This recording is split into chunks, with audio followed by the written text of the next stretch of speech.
"You're fired, Kayla. Leave your coat and badge now." The sound of the shouting echoed like a slap in the sterile, silent air of the St. Bradford Hospital's main lobby. The entire area seemed to freeze in time. From the patients waiting to be seen, to the medical staff stepping out of the emergency room, everyone turned their heads toward the source of that voice. In the midst of the astonished gazes and hushed whispers, Kayla Thompson, a 22-year-old black intern nurse and the only one in the hospital's demanding residency program, stood frozen.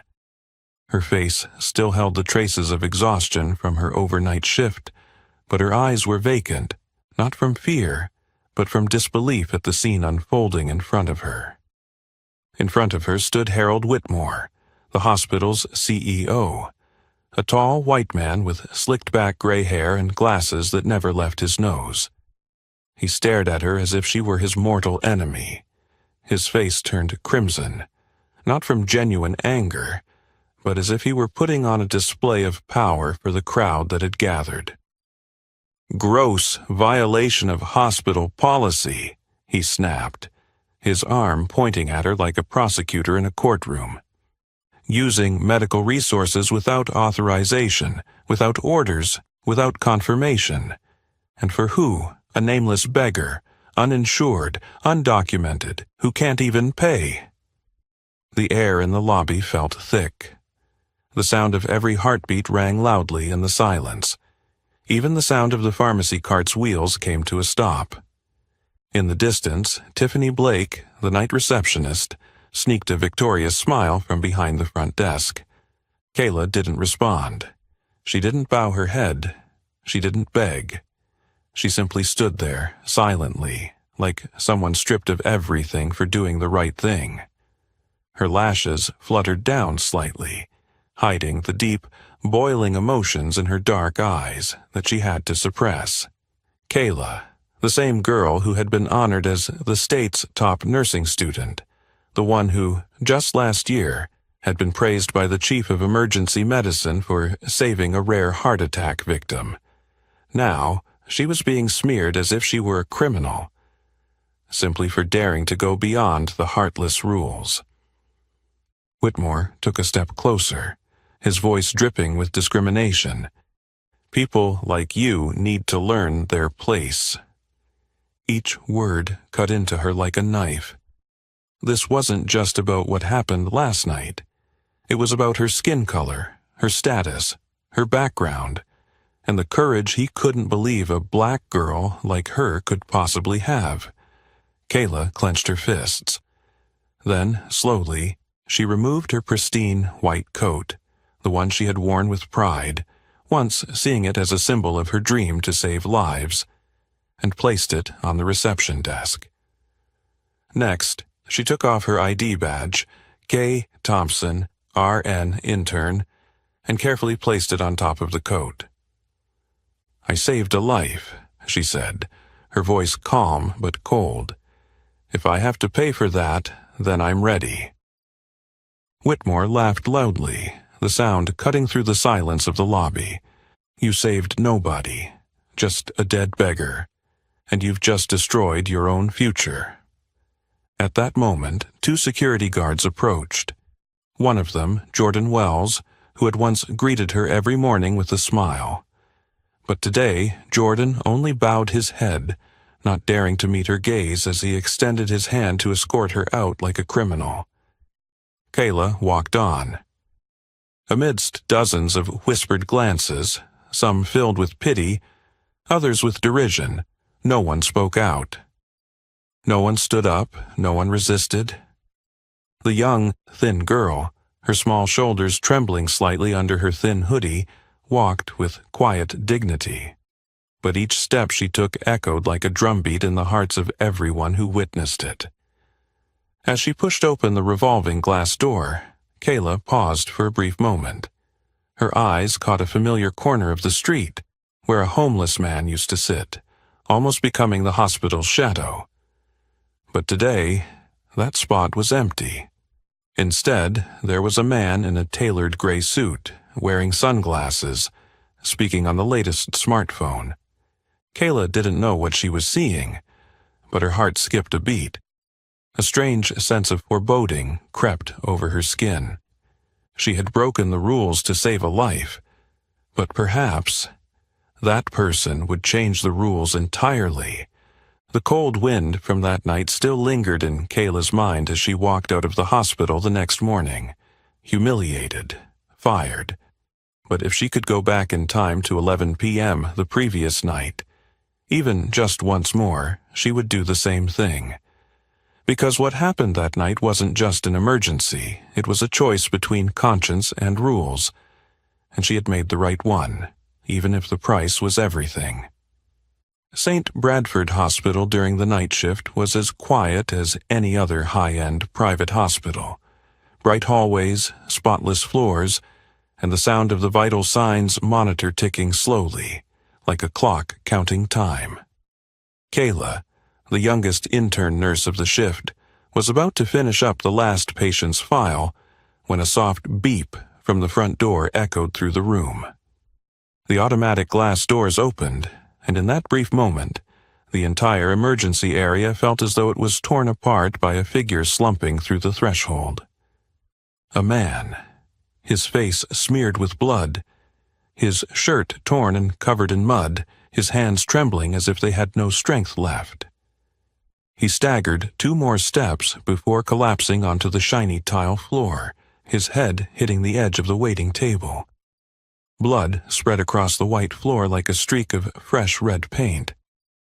"Please, help," were the only words he managed to utter before losing consciousness.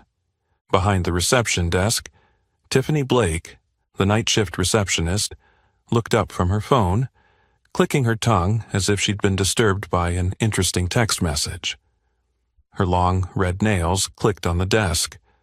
No ID, no credit card, no treatment. Those are the rules. Then she returned to her phone, chewing gum while liking bikini photos on Instagram. Kayla stood frozen for a few seconds. No one else moved. She looked around. 2 other night nurses, one printing papers, the other eating instant noodles. Everyone saw it. No one reacted. But her heart was pounding. Weak pulse, rapid breathing, sluggish pupil response. Her brain immediately started processing. Head trauma, possibly internal bleeding. If not treated in 3 minutes, he could die. Without thinking, Kayla rushed forward. She kneeled, placing 2 fingers on the man's carotid artery, the pulse faint, almost gone. She unbuckled his belt to check his abdomen and discovered a deep bruise, a concealed wound. The smell of blood mixed with street dust hit her nose. "Call Dr. Martinez. Prepare ER room 3. Unlock the neuroscope," she shouted. "What the hell are you doing?" Tiffany tossed her hair back, standing up from her chair, eyes wide. "You don't touch him without authorization. That's against protocol." Kayla didn't answer.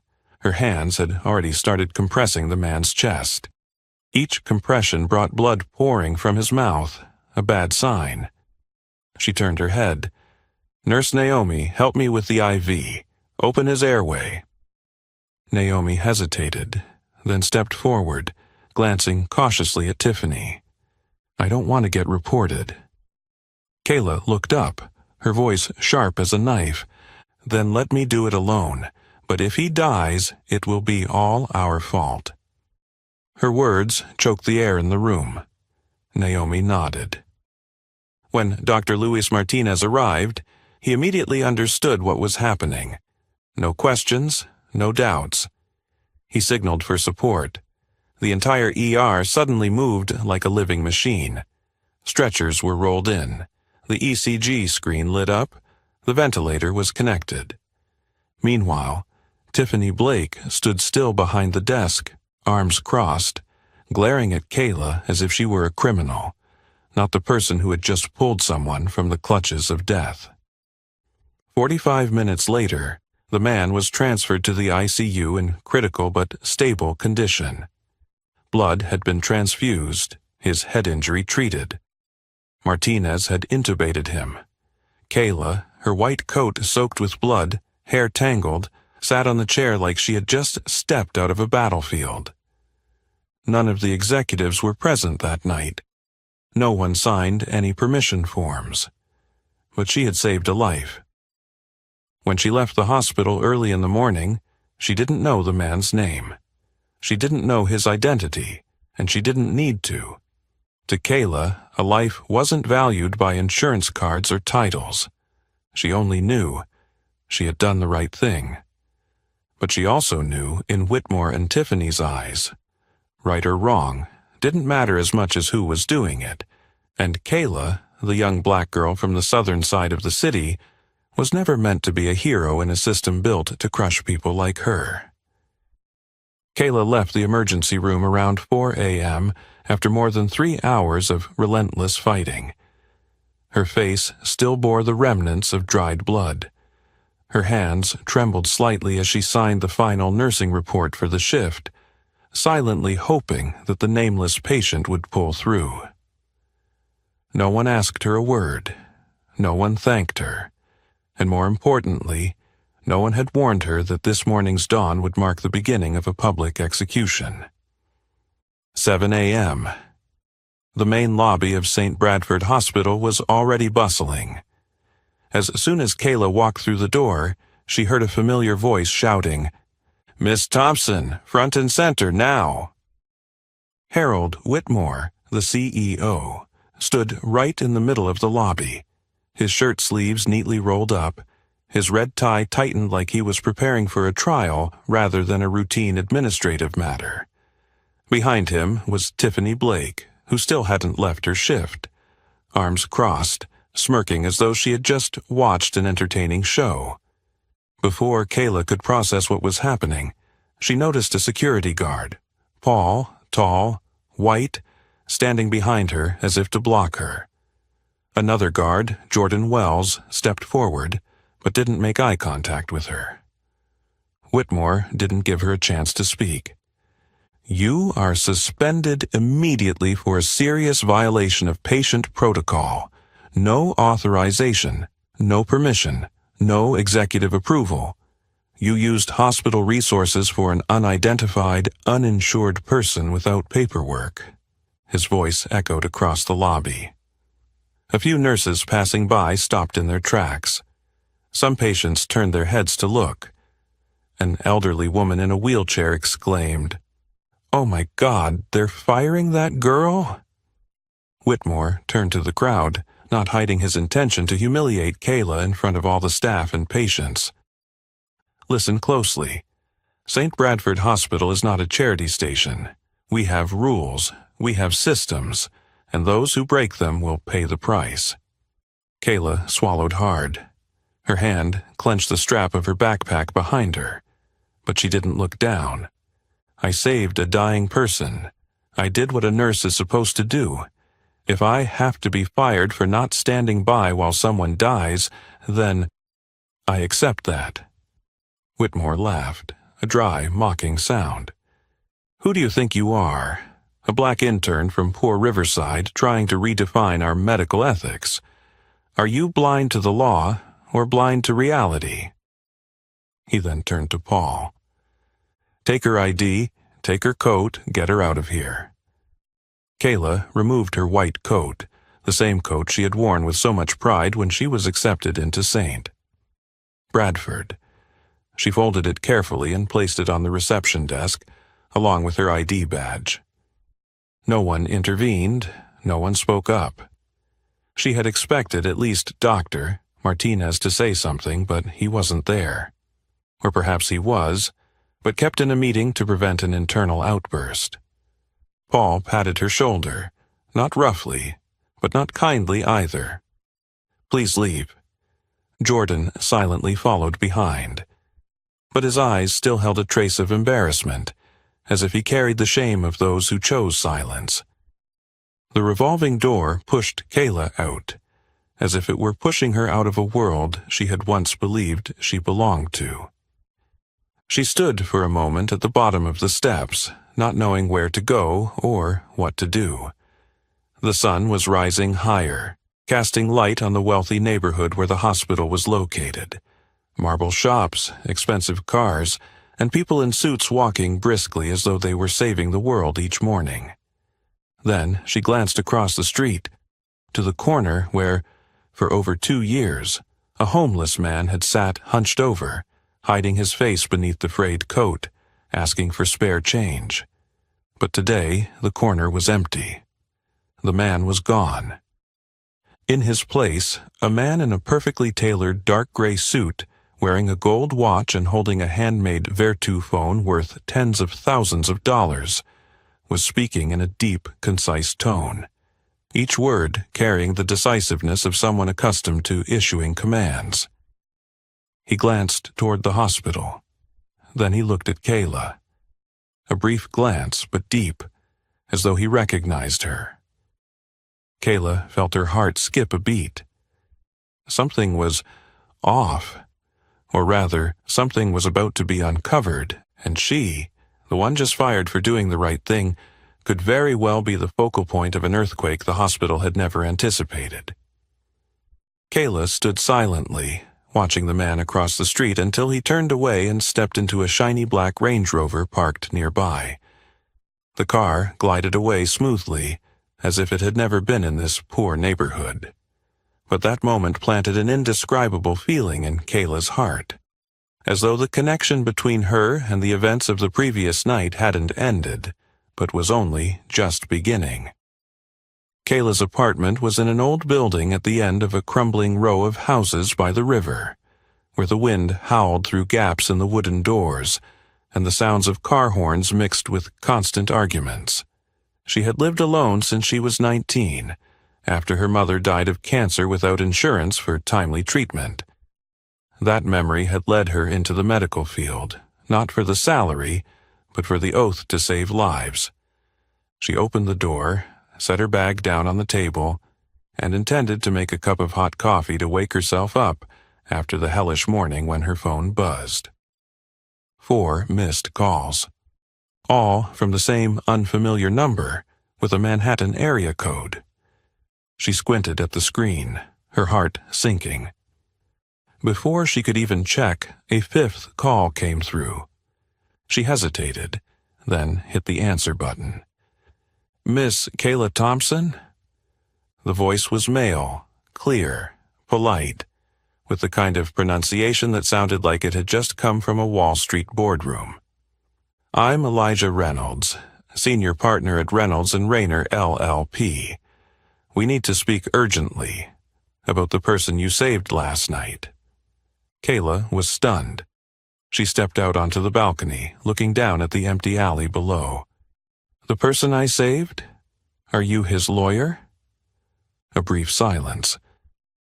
Then Reynolds' voice deepened. "We represent Mr. Vincent Langston, and yes, he is the one you saved.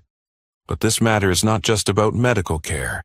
The events of last night could bring down an entire system that's been corrupt for a long time. Mr. Langston wants to meet you, immediately." Kayla fell silent. Vincent Langston? That name was not unfamiliar. The CEO of Langston Medical Group, the largest private healthcare corporation on the East Coast, with dozens of hospitals, clinics, and a private insurance network catering to the ultra-wealthy. She sat on the edge of the chair, her heart racing.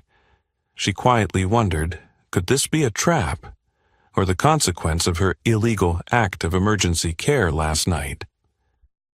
If this is about preparing for a lawsuit, I'm willing to cooperate, but I only did what my conscience told me. Kayla stammered. Reynolds interrupted, his tone gentle yet firm. "No, Miss Thompson. No one is suing you. On the contrary, you are about to become the center of a major change. We need you at our office within an hour. The address will be sent to you." Then his voice lowered, almost whispering through the phone. "And remember this, Kayla. What you did didn't just save one man. It may have started the collapse of an entire healthcare structure full of injustice and discrimination." Exactly 1 hour later, Kayla arrived at a high-end coffee shop in a glass building in the financial district. She was still in her jeans and dark t-shirt, feeling out of place among those in suits and shiny leather shoes. A black man, around 40 years old, dressed in a charcoal three-piece suit and a navy tie, stood up from a corner table and waved. This was Elijah Reynolds. He looked sharp, with a determined gaze, and every step he took exuded the poise of a top-tier lawyer. "Miss Kayla, I know today has been a very hard day for you, but what you're about to hear could change the entire course of your future, and perhaps even the future of the United States." He placed an iPad in front of her. Kayla glanced at the screen, and her heart nearly stopped.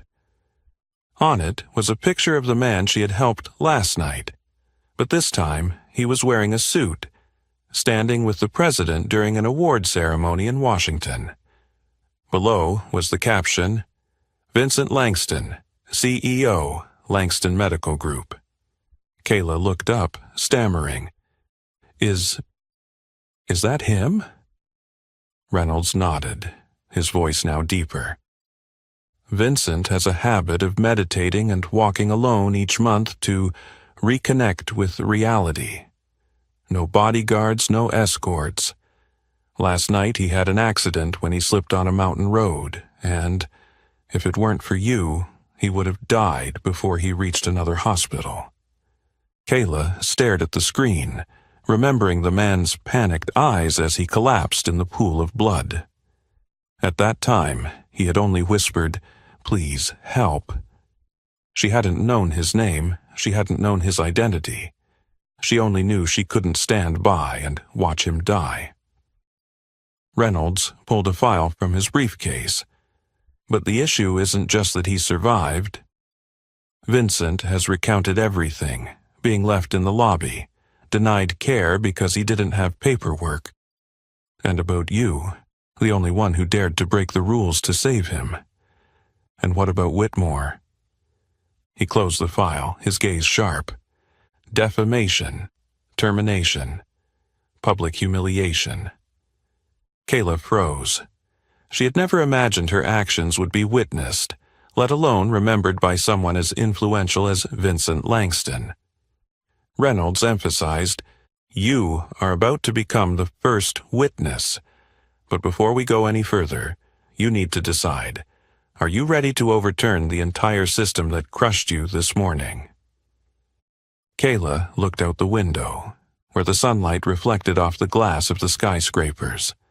She clenched her fist, remembering Whitmore's contemptuous stare, Tiffany's triumphant laugh, and the feeling of being dragged out like a criminal. "I don't want revenge," she said slowly. "I just want justice, for myself, for the patients who've been abandoned like my mother, and for anyone who has ever been turned away just because they didn't have the right kind of insurance card."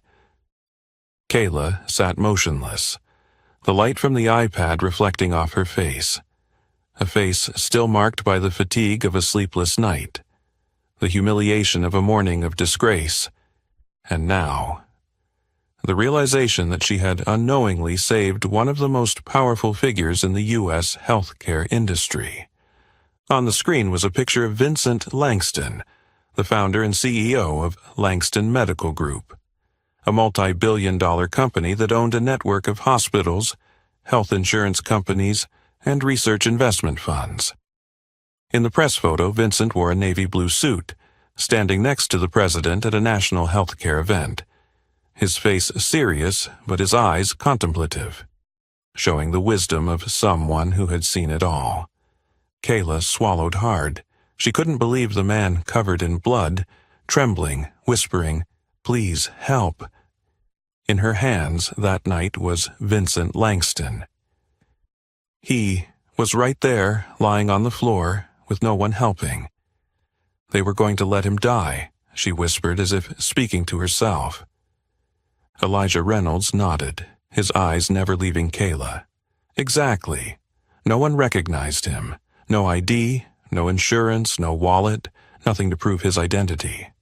But one person didn't need that, and that was you. Reynolds pulled the tablet toward him, scrolling quickly a few times before stopping at a security camera footage clip. In the video, Kayla was kneeling beside Vincent, at that point just the nameless man, performing chest compressions, shouting for help, her face covered in blood, but her eyes shining with determination. The screen then shifted to a clip of Tiffany Blake refusing to help, shaking her head, then sitting down and resuming playing on her phone. "The entire night was recorded," Reynolds said, "and we backed it up before Whitmore could delete the system." Kayla looked up. Did he know? No, Reynolds shook his head, but he will. Very soon. He handed her a thin document. Inside were statistics that made Kayla's skin crawl. In the past 5 years, 89% of Black and Latino patients without premium insurance had been denied admission at St. Bradford. During the same period, large donations had been funneled into Mayor Eric Whitmore's re-election campaign. Whitmore's cousin, Harold Whitmore, the hospital director. Patients who were denied care were often not officially documented, to avoid affecting the efficiency ratings. And most notably, Reynolds continued, his voice lowering, were at least 14 cases of deaths due to delayed treatment. All of them Black or undocumented immigrants. Kayla felt her entire body freeze. She gripped the armrest of the chair. So, those people died simply because they weren't worthy enough to be helped? Reynolds fell silent. He didn't need to answer. The data spoke for him. When Vincent Langston woke up the next morning, in a luxury hospital owned by his own company, the first person he requested to contact wasn't his personal doctor, nor the board of directors, but a lawyer specializing in investigating abuse of power within the healthcare system. Reynolds himself. Vincent recounted in detail how he had been abandoned, how Tiffany had not moved, how the entire reception desk had been indifferent, and about the young girl who had rushed to save him, not knowing who he was, a Black intern that system had always sought to suppress. "We want you to be the center of a campaign to overturn the entire system of discrimination in elite healthcare," Reynolds said, his voice firm. "But to do that, we need you to be ready to face the backlash, the media storm, and even the risk of being slandered and isolated." Kayla sat in silence. She remembered the image of her mother, who died without receiving treatment because she lacked insurance. She thought of the Black patients in the poor neighborhood she had met, sent away because there were no beds. And she recalled the contemptuous look from Whitmore this morning, as if she didn't have the right to exist there. "I'm not doing this to get famous," Kayla said, her eyes blazing with determination. "I'm doing it so people like my mother don't die because they don't have insurance." Reynolds nodded. "Then get ready. The fight starts today." As Kayla left the coffee shop with a determined expression and classified documents in hand, on the other side of the city, in the 7th floor office of St. Bradford Hospital, Harold Whitmore was pacing, as if the world still revolved around him. Little did he know, every action and every word of his from yesterday until now had been recorded, and the fuse was the very girl he had pushed down into the dirt this morning. 9 a.m. Whitmore called an emergency internal meeting. In the main conference room, where the walls were adorned with awards, accolades, and photos of him cutting ribbons with the mayor, over 30 people sat around the gleaming walnut table. No one dared speak. They all knew. Whitmore's post-incident meetings weren't about finding solutions, but about sending a message. He stood in the middle of the room, his hands resting on the table, his eyes sweeping over the crowd before announcing in his usual even but threatening tone, "Intern Kayla Thompson has been terminated. She violated hospital protocol severely, treating a patient without records, without insurance, without authorization." He paused, his gaze locking on Doctor. Luis Martinez, who had just entered, still wearing his lab coat. Martinez, the Mexican-American doctor who had been on night shift and had helped Kayla save the nameless patient. Whitmore looked at him coldly and said, "I hope this is the last time any of you let emotions get in the way of procedure. Here, we don't act on instinct. We act according to the system." The air was thick with tension. Tiffany Blake, sitting at the far end, flashed a satisfied smile, as if she had just been awarded a medal. She nodded slightly, chewing on her pen like she was savoring her victory. Dr. Martinez said nothing, but under the table his hands tightened into fists. In his eyes there was no fear, but a silence waiting to explode. Whitmore stepped up to the projector. He clicked the remote. The large screen displayed charts of revenue, patient acceptance rates, and most notably the latest quarter's profits, up 14.8%. Here, he pointed to the chart, is the result of discipline, proof of eliminating the disruptive elements. We cannot let an intern upset the system just because of a moment of weakness. The room was silent. A few nodded, either in agreement or from fear of opposing him. Whitmore sneered and concluded with a line no one would forget. At St. Bradford, kindness is not placed above profit. Remember that. But while he arrogantly believed he had restored order on the ground floor, Jordan Wells, the head of security overseeing the surveillance system, sat in the camera room with an unusual expression. His hand rested on the keyboard, the screen in front of him showing a list of internal security footage, and notably the original audio file, a system upgrade made 2 months ago to capture sound as well. In the recording from the night after Kayla saved the patient, Whitmore could be heard clearly at the reception desk. "That arrogant little black girl needed a reason to get fired, and she just gave me the perfect one." Jordan closed his eyes and sighed. He thought of his mother, a nurse who had been fired for daring to accuse a superior of discrimination at another hospital. He knew that feeling. He knew that helplessness.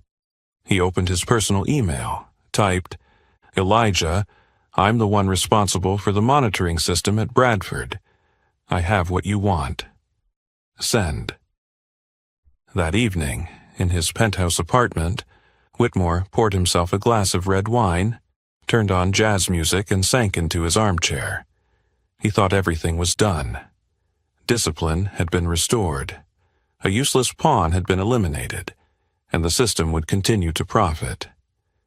What he didn't know was that just a few blocks away, Vincent Langston, the man he'd once called a homeless bum, was sitting in a conference room with investigators, lawyers, and a team of data analysts combing through security footage. "I want to know everything about Harold Whitmore," Vincent ordered. "I want to know who's been denied treatment. I want to know what Tiffany Blake has posted, and I want a list of every single money transfer from Bradford to the mayor's office in the last 5 years." A nervous assistant asked, "Would you like to keep this confidential, sir?" Vincent looked them straight in the eyes. Number I want everything to be broadcast live. When the villain sleeps soundly on his throne, it is then that the storm quietly approaches from the people who were once despised. And Whitmore, who believed power was eternal, did not know that the heel he had just stepped on, crushing Kayla Thompson, had landed squarely on the fuse. Whitmore thought he had locked the door on the scandal that morning, unaware that another door, bigger, deeper, and more dangerous, was silently opening behind him. From a glass building less than 2 blocks from St. Bradford Hospital, Vincent Langston stood by the window on the 28th floor, arms crossed, eyes gazing down at the bustling street. But in his mind, he no longer saw the hospital or the street. He saw Kayla's face, bloodied, panicked, yet resolute, as she performed chest compressions to save him without knowing who he was.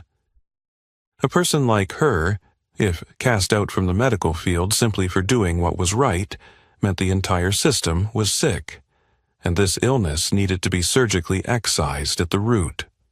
That same day, Langston didn't just call a meeting. He assembled a private investigative team, including lawyers, data analysts, former medical inspectors, and a cybersecurity expert who had worked for the government.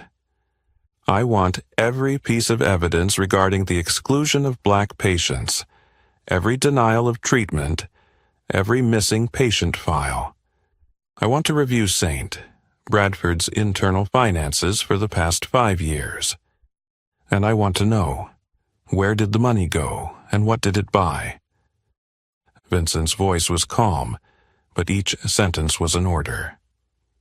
3 days later, the numbers began to appear on the projector screen in the meeting room. 89% of Black and Latino patients without premium insurance were denied admission, even in critical conditions. Over 300 emergency cases had been marked as ineligible for admission without medical justification. In the last 5 years, after each budget restructuring at the hospital, a large donation had been funneled into Mayor Eric Whitmore's re-election campaign, Harold Whitmore's cousin. The total amounted to over $2.3 million. This isn't just discrimination, one investigator said. This is a modern healthcare apartheid system, operating by concealing data and draining the poor to feed political power. Vincent stared at the statistics, his eyes cold and sharp. We won't fire the first shot, but let's make sure the guns are always loaded. Meanwhile, in another corner, Jordan Wells, the head of security, who had silently bowed his head when Kayla was fired, was going through the internal audio and camera footage. He discovered not only the clip of Whitmore insulting Kayla, there was also a clip of Tiffany Blake saying in the break room, "That little girl only knows how to act like a hero to save poor people in order to get promoted." And another clip, the hospital's finance chief boasting about how he cut $500,000 in healthcare costs by eliminating unprofitable patients. Jordan printed everything, placed it in an envelope marked Priority Legal Review, and sent it to Elijah Reynolds with a message. "I've been silent long enough. Now I'm standing on the right side." On the other side, Luis Martinez, the emergency doctor who had assisted Kayla that night, was also going through a fierce internal struggle. He had once wanted to remain silent, but when he saw Kayla being dragged away like a criminal, he felt like a coward. Now, when asked, he simply said, "I'm a doctor. I cannot stand by while a life is treated like a financial statistic." Martinez contacted Vincent Langston and volunteered to be an internal witness. By now, Vincent was no longer the victim, but the commander. He drafted a dual-approach justice campaign, a legal attack with concrete evidence, based on internal emails, financial records, and statistical discrimination. A public image strike, releasing the video footage from the cameras, the discriminatory language, and the angle showing Kayla desperately trying to save him amidst the hospital's indifference. Reynolds only asked, "Are you sure you want to make this public? It will shake the entire healthcare industry." Langston replied without hesitation, "If an industry is shaken just because one nurse saved a life, then that industry deserves to be shaken." Tiffany Blake, who had been boasting about getting rid of the annoying girl, still had no idea that all the social media records, internal messages, and breakroom camera footage were being backed up, organized into a tightly constructed data system. Meanwhile, Whitmore, lost in charity galas, handshakes with the mayor and investors, still believed he had eradicated the problem at its root. What he didn't know was that the seed he had crushed into the ground was Kayla, and the ground was now cracking wide open. Under the dim yellow office lamp, while Vincent Langston's investigative team worked tirelessly to gather evidence elsewhere, those who had once applauded Kayla's departure from St. Bradford began talking too much, and at the wrong moment. Tuesday afternoon. Tiffany Blake, the receptionist who had coldly refused a dying patient and then remained a silent witness in Kayla's firing, posted something on her personal Facebook. "There are laws to follow. Some people should learn their place." The words were like a dagger to the memory of those who had witnessed Kayla being dragged away in front of her colleagues, and it shone even brighter with nearly 80 likes, most of them coming from names within the administrative department, finance, and even management. A colleague commented, "Kids these days think emotions are a license to practice." Tiffany dropped a clapping emoji. Little did she know that post had been immediately screenshot and appeared in the internal bias verification documents folder of Vincent's investigation team. In the West End apartment complex of the city, Jordan Wells, the security guard who had bowed his head when Kayla was fired, was staring at the footage he had just extracted from the underground storage of the camera system. The footage was unremarkable, but the audio was as clear as courtroom recordings. Whitmore, in the administrative office, could be heard loudly speaking to Tiffany. "That little black girl. I've been waiting for a reason to fire her for a long time. She made those poor patients think this is a church. We're not running a church." Jordan sat still in front of the screen. He remembered Kayla's look the morning she was fired. No anger, no hatred, just the quiet pain of someone humiliated by the system they had trusted. He grabbed his phone. He sent the video to an email address he had saved. "Elijah, I have a clip you need to see." Then he typed a separate message, sending it directly to Kayla. "I know an apology won't be enough, but you need to see this video." On the other side of the city, Elijah Reynolds was in his office when he received the email. He opened it. In less than a minute, his curiosity turned into tension. He rewound, listened a second time, a third time. Then he didn't say a word, just forwarded the recording through an encrypted app to Vincent Langston. A minute later, his phone rang. "Is it public yet?" Vincent's voice rang out. "Not yet. I want your confirmation." "Good. Wait for me." Vincent stood up, taking a deep breath. Beneath the calm was a fire beginning to ignite. Now he's just set the bomb under his own feet. Meanwhile, at St. Bradford Hospital, the villain was unaware that he had just exposed his true nature. Tiffany entered the break room, turned on her tablet, still engrossed in responding to supportive comments on social media. She didn't know that all her personal social media records, including internal chat groups, work emails, and private messages, had been backed up and indexed under keywords for racial bias, professional attitude, and abuse of power. Whitmore, in a meeting with the finance department, continued to talk endlessly. "Vincent Langston is a businessman. He won't waste his time with an unknown intern. Let her scream in the streets. The media won't care." A manager nodded quietly, but his eyes glanced at his phone, where a message from an anonymous number had just appeared. "We have the recording. Your name is on the witness list." The manager's face turned pale. He didn't say anything. Within 2 days, more than 17 former employees of St. Bradford began sending information to Vincent's investigation team. They were nurses who had resigned, doctors whose contracts had been terminated, administrative assistants who had been ignored when they blew the whistle. All of them shared one description: they don't need good workers, they need people who stay silent. Disjointed documents began to piece together, and the emerging picture was of a systemically hidden form of discrimination, all concealed under the guise of financial optimization. Kayla, upon receiving the recording from Jordan, sat in silence for a long time. Each word, "that little black girl," rang out like a slap, not because it was offensive, but because it validated everything she had felt but no one had acknowledged. No one there saw her being mistreated. No one believed she was targeted because of her skin color. But now, Whitmore's own voice was the evidence. She messaged Jordan back, "You don't need to apologize, but thank you for daring to record it."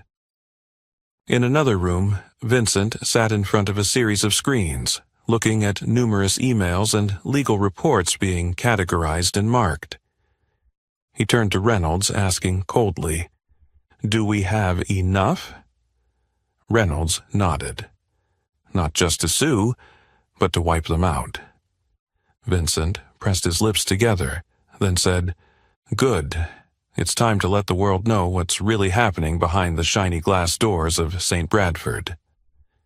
Whitmore's final words before everything came crashing down were not an apology. They weren't an expression of regret. They were a declaration, arrogant to the core. "We've eliminated the disruptive elements. This month's profits are up 15%, and St. Bradford is back on track." In the dim light of the grand ballroom at the Metropolitan Hotel, where the Healthcare Executive of the Year gala was being held, Harold Whitmore raised his champagne glass amid scattered applause. The black bow tie on his white shirt was tied perfectly, and his Italian leather shoes gleamed under the crystal chandeliers hanging like waterfalls from the ceiling. Around him were CEOs, investors, healthcare officials, and, of course, not to be forgotten, Mayor Eric Whitmore, his cousin, who had received millions of dollars in indirect donations from the hospital system through shady channels. Whitmore turned toward the large screen at the center of the room, where the video titled "Honoring St. Bradford's Achievements" was about to play. On the screen, it was still showing images of him cutting ribbons, shaking hands with patients, taking photos with newborn babies, all carefully selected faces. He gently raised his glass, his gaze gleaming with self-satisfaction. "They think a nameless intern could shake an empire." He laughed. "Watch and learn, ladies and gentlemen. This is how a system is run properly." Then, the screen flickered. At first, no one noticed, thinking it was just a signal issue. But when the image of Whitmore shaking hands with the mayor disappeared completely, replaced by a black screen, the room began to fall silent. A moment passed. Then, a sound too clear for anyone to pretend they didn't hear. "That little black girl? I've been waiting for a reason to fire her for a long time." The entire room went silent. On the screen, it wasn't the promotional footage for the gala. It was an internal security camera clip recording Whitmore's own voice, extracted from the hospital's operations room. His face, talking to Tiffany, appeared clearly on the screen. His mocking smile, his smug expression. A click from the system, and the next segment began to play. 312 Black and Latino patients were denied treatment this month. Good job, Tiffany.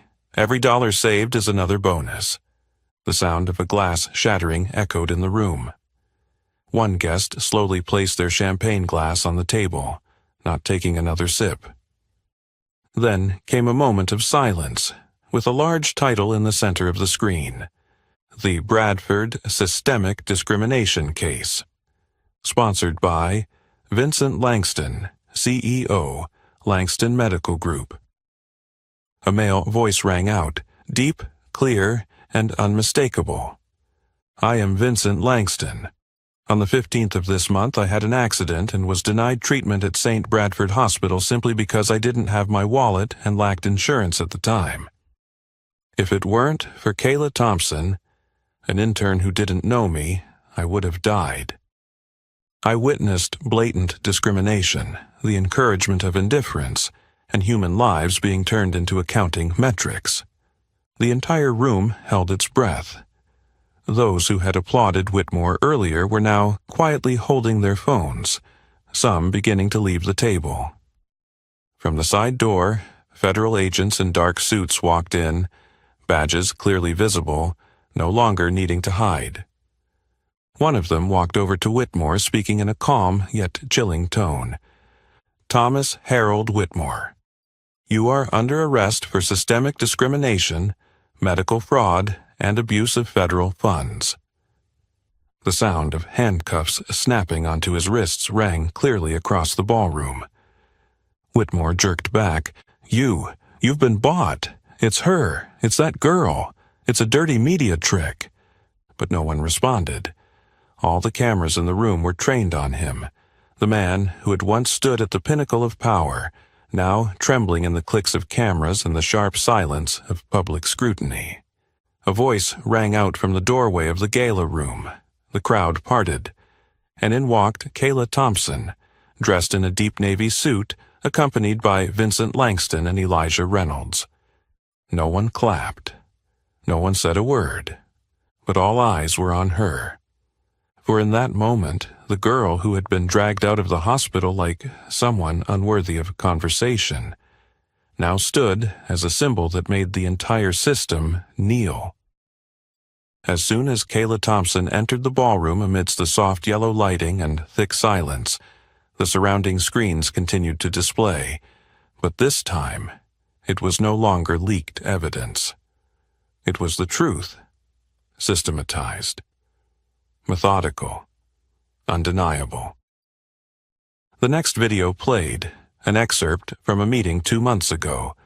A camera mounted in the finance office captured Whitmore standing in front of a financial report, Tiffany Blake standing beside him, holding a latte.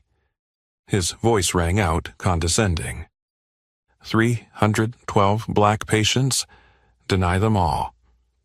Good job, Tiffany. We can't let the hospital become a charity. The words sliced through the gala room like a knife. No one laughed. No one drank. The faces of everyone, from investors to other hospital CEOs, slowly turned pale. Some of the guest assistants pulled out their phones and began live streaming. The hashtag #BradfordGate started trending on social media within minutes. On the screen, the next charts appeared. A long Excel sheet titled Patient Screening Audit, showing columns for ethnicity and insurance type, with red rejected markings on nearly 90% of rows marked Black or Latino and uninsured or Medicaid. Next was a heat map showing the areas with the highest rate of patient denials, the poorest districts in the city, areas with large immigrant and minority populations. Reynolds, standing next to the projection system, pressed the button. The screen displayed a timeline of cash flow extracted from internal financial reports. March, emergency treatment budget cut. April, $400,000 donation to Mayor Eric Whitmore's re-election campaign. May, rejection rate for uninsured patients increased by 22%. A survey revealed that many patient records had been altered or deleted from the system, with signatures from Whitmore and the finance director. Then, the familiar voice rang out again, calm, powerful. I am Vincent Langston. I was denied treatment at St. Bradford when I had an accident and didn't have my documents. I was treated like trash. If it weren't for Kayla Thompson, an intern who dared to break the rules to save me, I would have died on that hospital floor. She saved me, not because she knew who I was, but because to her a life is a life. It doesn't need a wallet to be valued. The ballroom went silent. Many in the room began to tear up. Vincent continued, his voice growing firmer. We have investigated. We have proven. This is not a management mistake. This is policy. This is a system, a model driven by discrimination, corruption, and indifference. The screen transitioned. showing internal emails displayed to the entire audience. Email from Tiffany Blake. If it saves another homeless person, I'll ask Whitmore to get rid of her. Email from the head of legal. No documents, no saving. Every case like this is a financial risk. Email from Whitmore. We're not rejecting patients, we're rejecting costs.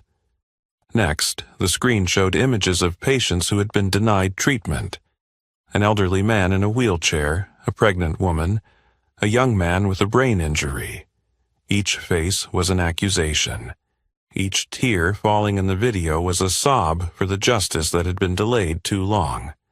The media outside the gala had started to gather. Federal police set up barricades around the hotel. TV channels shifted to live coverage. In less than 30 minutes, Kayla Thompson's name had skyrocketed to the top of the national Twitter trends. Whitmore, now handcuffed, his face pale, was shouting, "This is all made up. You're fabricating this. I'm the one who kept the hospital alive through the COVID crisis. A federal agent interrupted him. You're being recorded. It's best to stay quiet if you don't want to add more charges." The room was no longer bathed in glory. No more laughter. Only the shadow of truth now shining directly on those who had once lived in a false light. Vincent turned to Kayla, speaking quietly but loud enough for the microphone to catch. "Now the whole world knows who you are." Kayla didn't smile. She simply held her head high. Because this moment was not about victory. It was about recognition for all those who had been silenced, overlooked, and pushed aside because they weren't valuable enough to be cared for. Amid the clicking of cameras and flashing lights filling the room, all eyes were on an image no politician, CEO, or healthcare sponsor had ever imagined. Harold Whitmore, the man who had once sat atop the pyramid of power in the private healthcare industry, now handcuffed, his face pale, sweat soaking through his high-end dress shirt. Agent Anthony Clark, originally from Harlem, with over 20 years of investigating discrimination and abuse of power within public systems, stepped into the hall. His voice was deep, sharp as steel. "Harold Whitmore, you are under arrest for charges of systemic discrimination, embezzlement of federal health care funds, financial fraud, and abuse of office." Whitmore thrashed about. "I didn't sign anything. This is a smear campaign. She fabricated this with Langston." But Clark didn't care. He gestured to two other agents to escort Whitmore, while a second team moved toward Tiffany Blake, who was now trying to back away toward the emergency exit. As she grabbed the door handle, one agent handed her an urgent summons from the FBI, and from the other side of the room, another hand was raised. Kayla Thompson, in a dark blue suit, walking through the room full of power, now turned into a crumbling stage. Kayla didn't speak. She simply placed the Justice Department sealed envelope into Tiffany's hands. She didn't need to explain. Everyone knew. Tiffany, with her venomous emails and cold attitude, had become an inextricable link in Whitmore's web of corruption. Tiffany opened her mouth, but could only blurt out, "I was just following orders. Clark cut her off. And those orders violated both federal law and professional ethics. Vincent Langston stepped forward, his hand still resting lightly on Kayla's back as a sign of unwavering support. He looked toward the crowd, behind him the screen just having shown a series of damning evidence. His voice rang out without a microphone, but loud enough to make the entire room hold its breath. "I've just signed the official contract. Langston Medical Group has acquired the entire operating system of St. Bradford Hospital, and the effectiveness starts right this second. I declare, from today onward, this facility will be renamed." He looked at Kayla, still standing in disbelief. "The Kayla Thompson Health Center." A wave of silence spread across the room, but this time it wasn't from shock. It was from respect, from admiration. Those who had sat at the VIP tables, who had once raised their glasses with Whitmore, now stood up and began applauding. At first, a few, then the entire room. The applause thundered. There was no music, no confetti, just hands that had once been indifferent, now acknowledging a person who had been deemed unworthy of staying. Whitmore, held tightly in the middle of the room, his face flushed red, screamed, "Who is that little girl to put her name on such a prestigious hospital? What is she? She hasn't even graduated with an official medical degree." Kayla turned around. Her gaze was calm, her voice not raised, but full of weight. "I don't need your recognition. I have hundreds of people who were denied by you, who were ignored by you, and now I am doing what you could never do. I save lives, no selectivity, no conditions."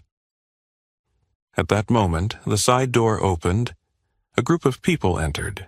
Former patients, residents from Riverside, nurses who had worked at Bradford but had been forced to resign. They carried handmade signs, "Justice for Kayla." Healthcare is a right, not a privilege. Vincent raised his hand, inviting them to step onto the stage. They stood behind Kayla like a barrier of truth, people who had no voice in the old system, now becoming living witnesses for the new.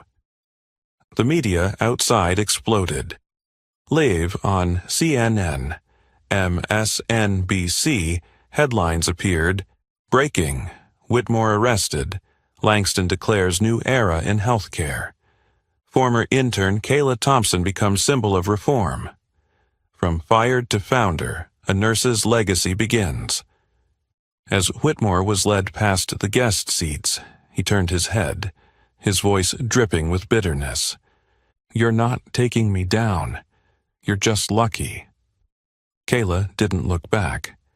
She only answered, her eyes fixed straight ahead at the podium.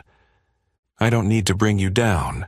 I'm building something that leaves you with no place to stand."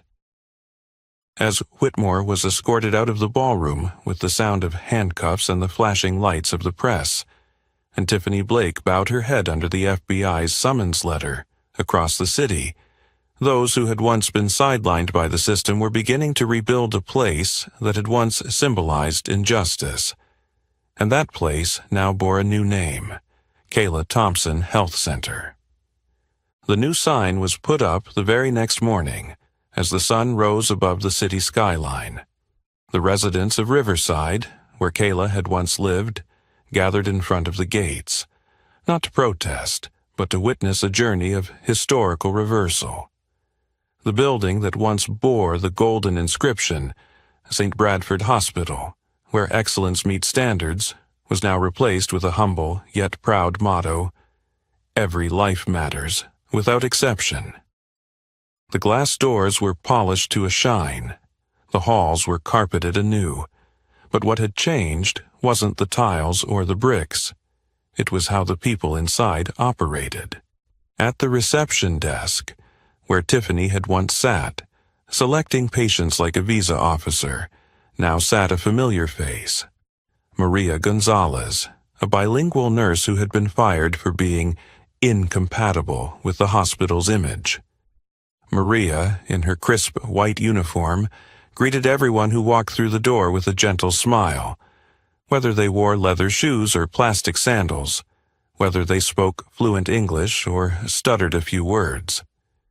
Beside her computer, she had taped a handwritten note. "Do not ask for insurance before asking, 'Where does it hurt?'" An elderly woman from Haiti shakily handed over her tattered Medicaid card. Maria gently pushed it back. "Hold on to it. Here, treatment comes first. Paperwork comes later." In the emergency room, there were no more cold orders, no more scrutinizing glances from senior doctors. Instead, Dr. Luis Martinez, who had silently stood by when Kayla was fired, now stood at the center of the room, his white coat adorned with the Director of Emergency Department badge. He hadn't forgotten, and he wouldn't remain silent again. Martinez reorganized the entire intake process. Patients were not asked about insurance until after being clinically examined. Every week there was a community diagnosis event where people could come in for free health checkups. Meanwhile, on the ground floor, in the security operations room, where orders were once given to open the back doors to quickly remove troublemakers, now sat Jordan Wells in his new uniform, with a head of security badge pinned to his left chest. He walked the hospital every morning, not to oversee patients, but to ensure that no one was treated the way Kayla had been. On the wall of his office hung a small frame, a photo of Kayla kneeling beside the nameless man in the emergency video that night. Below the photo was a handwritten quote, "Justice doesn't begin with a verdict. It begins with the right action at the moment no one dares take." Kayla, though celebrated, did not sit in the director's office. She declined the executive position. "I want to be in the hallway, among the people who need me." Instead, she chose to serve as the community health advisor, regularly going down to the intake department to guide nursing interns and patients. She directly trained the new generation, and for the first time in the hospital's history, the nursing internship program had over 60% of students who were Black or Latino. In just 3 months after the name change, Kayla Thompson Health Center had treated over 6,400 uninsured patients, rejecting none. Received $5 million in funding from charitable organizations. Been invited to pilot a non-profit healthcare model for the entire city. And every morning, hundreds of people lined up outside the gates, not because they were forced, but because for the first time in their lives they believed they would be cared for properly. That evening, at the official grand opening, one person stepped onto the stage to thunderous applause. Vincent Langston. He looked up at the crowd, not the suited sponsors, but the patients, nurses, doctors, and working-class citizens. And in the front row, sitting honorarily, was Kayla's mother. Invited as a guest of honor, tears welling up in her eyes, her hand trembling as she held a photo of her daughter on graduation day. Vincent spoke. "We haven't just renamed a hospital. We've changed how it views human beings. From a place that once saw lives as burdens on the budget, to a place where every person is called by their name, not by their insurance card number." As the crowd stood to applaud, Maria Gonzalez quietly pulled out her phone, opened a live stream, and pointed the camera toward Kayla, who was standing by the side of the stage. She didn't walk up to the podium, she simply smiled, arms crossed. She didn't need to speak, she didn't need to be filmed, because the whole building was her voice. As the Kayla Thompson Health Center buzzed with patients every day, and as thousands of people who had once been abandoned now found their way back to trust in healthcare in a completely different world, deep inside a federal prison 300 kilometers away from the city, Harold Whitmore sat hunched in his orange prison jumpsuit, holding an old, worn toilet brush, scrubbing the toilets in exchange for a lunch tray with a slice of cold meat. No more neatly pressed white shirts, no more chilled champagne glasses, no more applause at gala events, and above all, no one was calling him Director Whitmore anymore. Whitmore was sentenced to 15 years in prison for charges including systemic discrimination, medical financial fraud, embezzlement of public funds, and obstruction of a federal investigation. In the first 6 months in prison, he lived almost like a shadow, his eyes vacant, his mouth mumbling meaningless words, as though trying to cling to the last remnants of a time when he held power. But with each passing day, everything he once took pride in began to disintegrate. His wife, who had always stood by his side at every ceremony, filed for divorce just 2 weeks after the sentencing. His 2 children, one in college, the other about to enter high school, sent requests to change their last name, cutting all ties. His bank accounts were frozen, his shares revoked, and the political friends who once called him the architect of modern healthcare fell silent, as though he had never existed. That morning, Whitmore was tidying up the laundry room in the prison, where the well-behaved inmates were allowed to work in exchange for reduced sentences. His vision blurred from the steam rising from the dryers, his hands shaking as he lifted a heavy bag of laundry. A guard approached and coldly said, "You have a visitor." Whitmore froze. It had been a long time since anyone had visited. He wiped his hands on his shirt, took a deep breath, trying to maintain his composure. But when he entered the visitation room and saw who was waiting on the other side of the glass, his heart sank. Jordan Wells. Jordan wore a simple gray shirt, no security badge or handcuffs.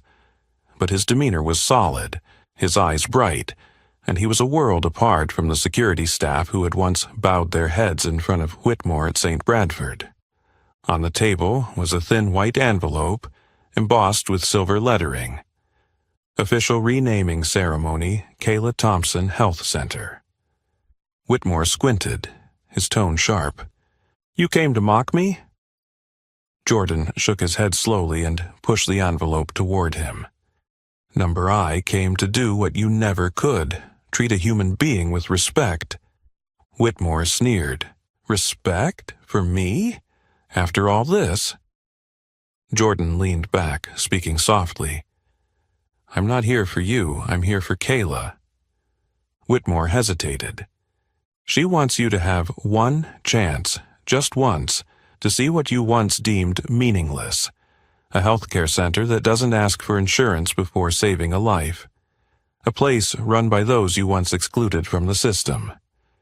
And now, they're saving the lives you left behind." Whitmore opened the envelope. Inside was an invitation to the grand opening, along with a large printed photo. Kayla standing next to Vincent Langston. Behind them, hundreds of residents, nurses, doctors, and patients who had been denied treatment, all holding up signs, "We are the system now." Beneath the photo was a bolded quote, "Doing what's right, no matter how small, always makes a bigger impact than any title." Kayla Thompson. Whitmore held the photo slowly, his lips pressed tightly together. It wasn't anger. It was, for the first time in many months, shame. Jordan stood up. Before leaving the visitation room, he turned back. "You thought you built an empire. But it turns out you handed Kayla the fire to burn down that decaying empire. There's one thing, though. She didn't destroy it out of revenge. She rebuilt it. To heal." The visitation room door closed, leaving Whitmore sitting alone, still holding the photo. He looked at the faces of everyone in the picture, searching but unable to find any of the important people who had once surrounded him. Only faces that had once been invisible. And now, they had rewritten the story he once believed was his. While Whitmore sat alone amidst the gray brick walls and cold fluorescent lights, turning a photo that marked an era that had changed colors, hundreds of miles away, in the main hall of the National Conference Center in Washington, D.C., Kayla Thompson stepped onto the stage, with thousands of eyes awaiting her. She was no longer the young girl in a practice blouse with hands stained from a fateful night. On that stage today, Kayla wore an elegant white suit with subtle silver trimming, a small heart-shaped emblem on her collar, and a stethoscope intertwined, symbolizing the new, humane healthcare system she had helped build. Behind her, the backdrop carried no extravagant lines. Just 3 words: compassion, courage, change. Kayla stood still for a few seconds before the podium, silently gazing at the room full of representatives from over 40 leading hospitals, medical schools, hundreds of medical students, nurses, and patients who had once been denied treatment, now guests of honor. Then she spoke, her voice low but resonant, without a prepared script in hand. I used to think that being fired was the end, but it turned out it was the beginning. The entire hall went silent. I was kicked out of the hospital not because I did something wrong, but because I did something right. I saved a person whom the system deemed unworthy of saving. And today, I am here to make one thing clear. Never again.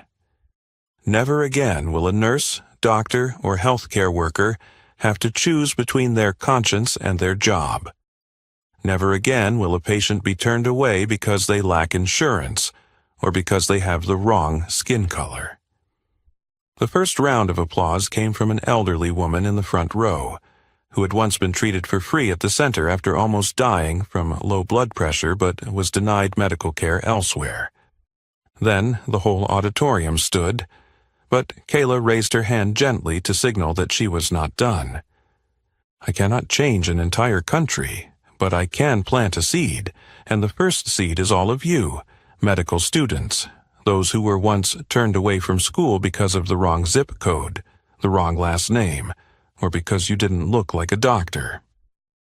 So today, I officially announce the Kayla Thompson Scholarship Fund, dedicated to medical students of color, Latinx, and immigrants, those who carry strength and compassion but were once rejected because of their circumstances. The screen behind her displayed the logo of the Scholarship Fund, a hand cradling a red heart with the words, "Every hand can heal." No one will be stopped from learning medicine just because they're poor. No one will be forbidden from saving lives because of where they were born. This round of applause was deafening. A few young students in the back row were in tears.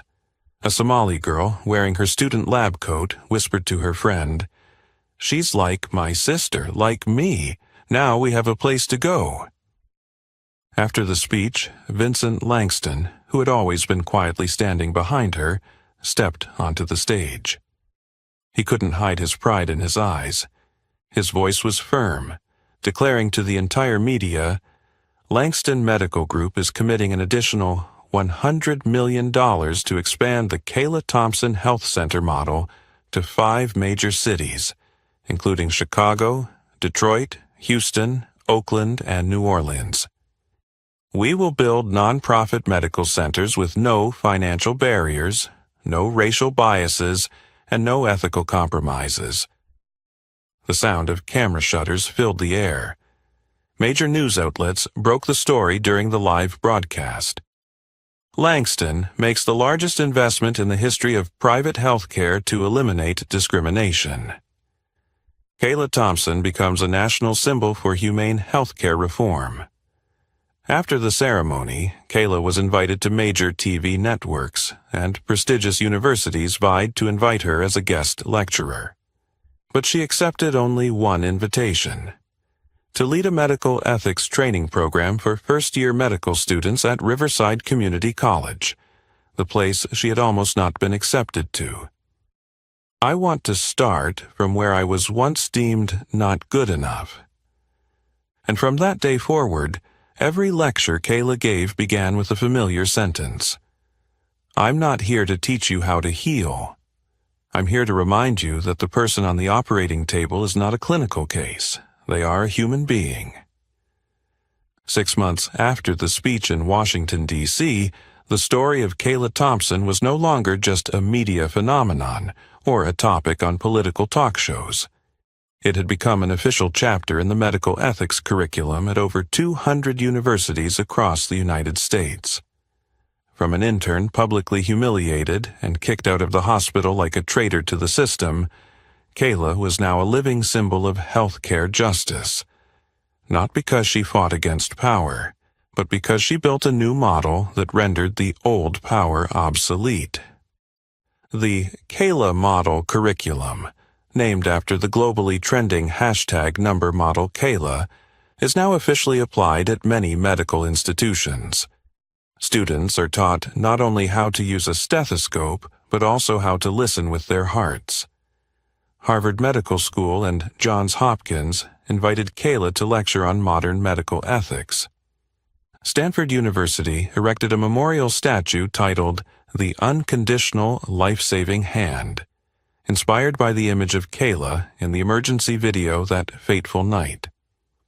In Nigeria, Brazil, and India, community healthcare centers began to model the non-profit system that she helped create. At the WHO headquarters, she was invited to speak at the World Forum on Equality in Healthcare Access, becoming the youngest person ever to do so. On social media, the hashtag number model Kayla surpassed 80 million mentions within a year, appearing in charity campaigns, university essays, on protest signs, and even on nurse uniforms in remote areas. A nurse in Kenya posted, "I once thought I didn't deserve this profession because of my poor background, but then I learned about Kayla."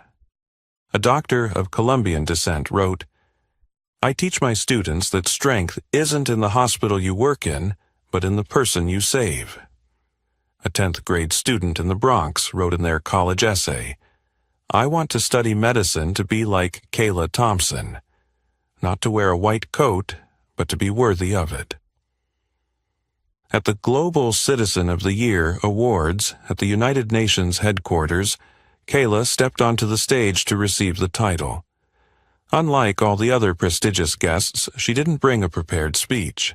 She simply walked up to the microphone, holding a photo of her mother, who had died due to lack of insurance. She spoke slowly. "I once thought being fired was the end, but it turns out that was just a period in a bigger story. A story I had to rewrite because the old system was wrong from the first page. I was humiliated for doing what was right, but that didn't shrink me. It forced me to grow, bigger than those who thought they could forever control who lives and who gets cast aside." She paused, looking directly into the live broadcast camera. "I didn't come here to be celebrated. I came to remind everyone that revenge is easy, but it only creates blamers. Building something so great will make evil have no place to exist. And that is what I choose." Below, many people stood up. Among them was Maria Gonzalez, now the Human Resources Director of the entire Kayla Thompson Health Network. Jordan Wells, the man who once bowed his head when she was kicked out of the hospital, now leading the humanitarian security campaign for 7 centers. And Dr. Martinez, who had remained silent in fear, now a speaker at numerous global medical ethics conferences. The story ended like a perfect cycle, but not with satisfaction, with inheritance, because every medical student stepping into their first class now hears a familiar sentence printed on the white walls of the lecture hall. Don't take revenge with anger. Build something so great that evil has no place to exist. Kayla Thompson. The story of Kayla Thompson is not just the journey of an intern wrongfully fired, but a reminder that even in the most ruthless systems, compassion and justice can still prevail.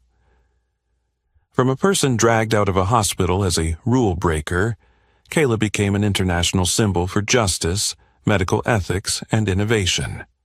Not because she sought revenge, but because she chose to build something so great that evil became meaningless.